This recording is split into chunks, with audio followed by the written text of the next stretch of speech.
علامہ تفتزانی آپ اپنی کتاب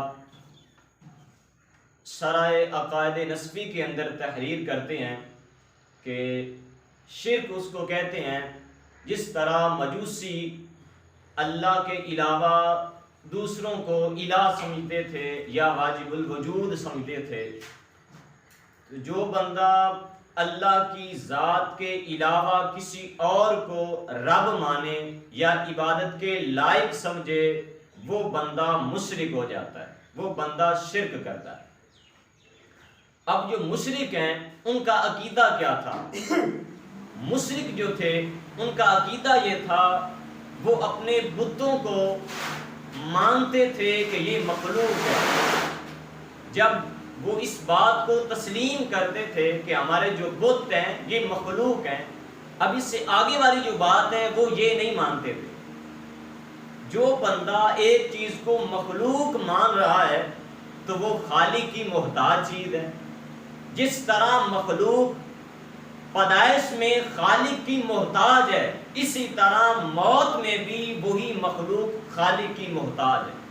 اور جب تک مخلوق کا وجود باقی ہے تو خالق کا بھی وجود باقی ہوتا ہے۔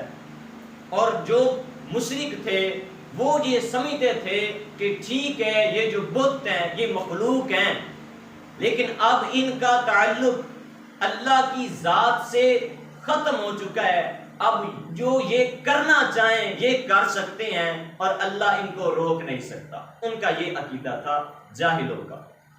اب جو شرک ہوتا ہے اس کی 3 اقسام بیان کی گئی ہیں۔ نمبر 1 شرک فی الذات، نمبر 2 شرک فی الفعل، نمبر 3 شرک فی الصفات۔ نمبر 1 جو ہے شرک فی الذات، شرک فی العبادت، وہ یہ ہے کہ اللہ تعالیٰ کے علاوہ کسی اور کو عبادت کے لائق سمجھنا، اس کو شرک فی الذات کہا جاتا ہے۔ اب شرک فی الفعل کسے کہتے ہیں؟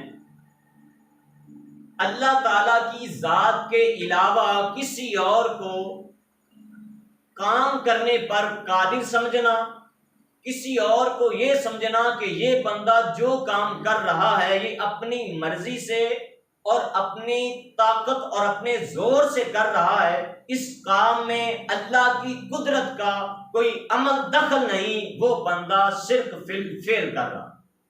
اور نمبر 3 ہے شرک فی الصفات، وہ یہ ہے کہ جو صفات اللہ تعالیٰ کی ذات میں پائی جاتی ہیں، جن صفات کا اعلان اللہ تعالیٰ کی ذات میں کیا گیا ہے، انہی صفات کو کسی نبی میں، کسی ولی میں، کسی زندہ میں، کسی مردہ میں، کسی قریب والے میں، کسی دور والے میں تسلیم کرنا، یہ بہت بڑا شرک ہے، اور شرک کرنا بہت بڑا ظلم ہے۔ اب یہ جو تیسری قسم ہے شرک فی الصفات، اس پر آج امت میں اتنا مسئلہ کھڑا ہو چکا ہے کہ شیطان نے امت کو، بعض لوگوں کو روک دیا ہے کہ یہ مسئلہ کوئی بندہ نہ سمجھے، اور اسی وجہ سے آج امت میں شر بھی ہے، جھگڑا بھی ہے، فساد بھی ہے۔ وہ اس طرح ہے کہ اللہ تعالیٰ نے قرآن مجید کے اندر ارشاد فرمایا، قُلْ لَا يَعْلَمُ مَنْ فِي السَّمَاوَاتِ وَالْأَرْضِ الْغَيْبَ إِلَّا اللَّهُ، تم فرماؤ اللہ کے سوا غیب نہیں جانتے جو کوئی آسمانوں اور زمین میں ہے۔ اب دوسری جگہ قرآن پاک ہے، پارہ نمبر 29 ہے، سورۃ جن ہے، اللہ تعالیٰ ارشاد فرما رہا ہے، عالم الغیب فلا یظہر علی غیبہ احدا الا من ارتضی من رسول، غیب کا جاننے والا اپنے غیب پر صرف اپنے پسندیدہ رسولوں کو آگاہ فرماتا ہے اور کسی کو یہ علم نہیں دیتا۔ اب ہم نے پہلی جو آیت سنی ہے وہ بھی اللہ کا کلام ہے، اس میں یہ بات ہو رہی ہے کہ غیب کا جو علم ہے یہ اللہ کی صفت ہے، یہ اللہ کی صفت ہے، جو غیب کا علم ہے یہ اللہ کی صفت ہے۔ اور دوسری آیت جو ہم نے سنی ہے اس میں اللہ تعالیٰ یہی صفت اپنے پسندیدہ رسولوں کو عطا فرما رہا ہے۔ اب کچھ لوگ یہاں پہ اعتراض کرتے ہیں جو بات رب میں پائی جائے وہی بات کو نبیوں میں تسلیم کیا جائے تو یہ شرک ہو جاتا ہے۔ اور جو وہ بندے یہاں پر آ کے قرآن پاک کی اس آیت کا انکار کر دیتے ہیں، اور جو بندہ قرآن کے ایک حرف کا انکار کرتا ہے وہ کافر ہو جاتا ہے۔ یہاں پہ مسئلہ یہ سمجھنے میں آتا ہے، علماء کہتے ہیں اس میں تطبیق یوں قائم کی گئی ہے کہ جو اللہ تعالیٰ کا علم غیب ہے وہ اللہ کا ذاتی علم غیب ہے، اور جو اللہ تعالیٰ نے اپنے رسولوں کو اپنے پسندیدہ بندوں کو عطا فرمایا ہے وہ علم غیب عطائی ہے۔ اور علماء یہ کہتے ہیں، علماء کا یہی فیصلہ ہے، جہاں پر ذاتی اور عطائی میں فرق آ جائے وہاں شرک نہیں رہتا۔